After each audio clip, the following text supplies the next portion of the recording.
Psikolog klinik dewasa Liza Marieli Japri mengungkapkan bahwa terdakwa Richard Eliezer memiliki tingkat kejujuran dan kepatuhan yang cukup tinggi.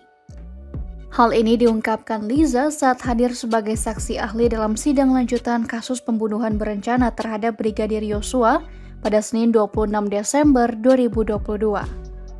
Menurut Liza, kesimpulan tersebut didapatkan dari serangkaian tes pada Richard di tahap penyidikan. Selain itu, Liza juga melakukan penilaian pada gestur Richard hingga wawancara terhadap orang tua Richard Eliezer. Dari serangkaian tes tersebut, ia pun menyimpulkan bahwa Richard memiliki tingkat kejujuran yang tinggi. Di mana dalam inventory alat tes tersebut memang kita akan mendetek level kebohongan, apakah bisa dipercaya, reliabilitasnya bagaimana, validitas hasil asesmen dia seperti apa, dan semua berada pada hasil yang baik. Dalam arti Richard berkata dengan jujur, hasil-hasil asesmennya dia bisa dipertanggungjawabkan, kemudian itu dari satu sisi. Nah, kalau psikolog klinis itu tidak hanya dari asesmen, tapi juga kita melakukan anamnesa. Anamnesa itu adalah wawancara majelis hakim. Jadi anamnesa itu ada yang auto langsung dengan individunya, dalam hal ini adalah Richard, ada juga dengan alo anamnesa yaitu dengan orang tuanya tentunya.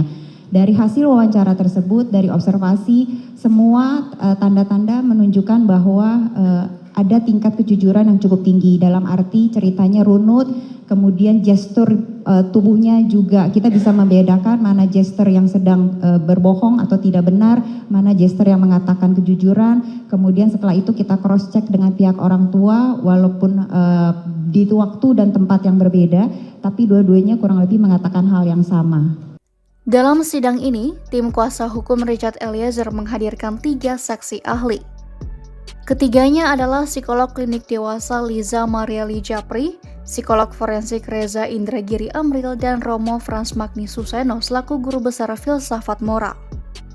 Richard diberikan kesempatan untuk menghadirkan saksi atau ahli yang meringankan usai saksi yang dihadirkan jaksa penuntut umum atau JPU selesai. Majelis hakim juga memberikan kesempatan pada seluruh terdakwa untuk menghadirkan saksi atau ahli sebelum akhirnya memeriksa terdakwa.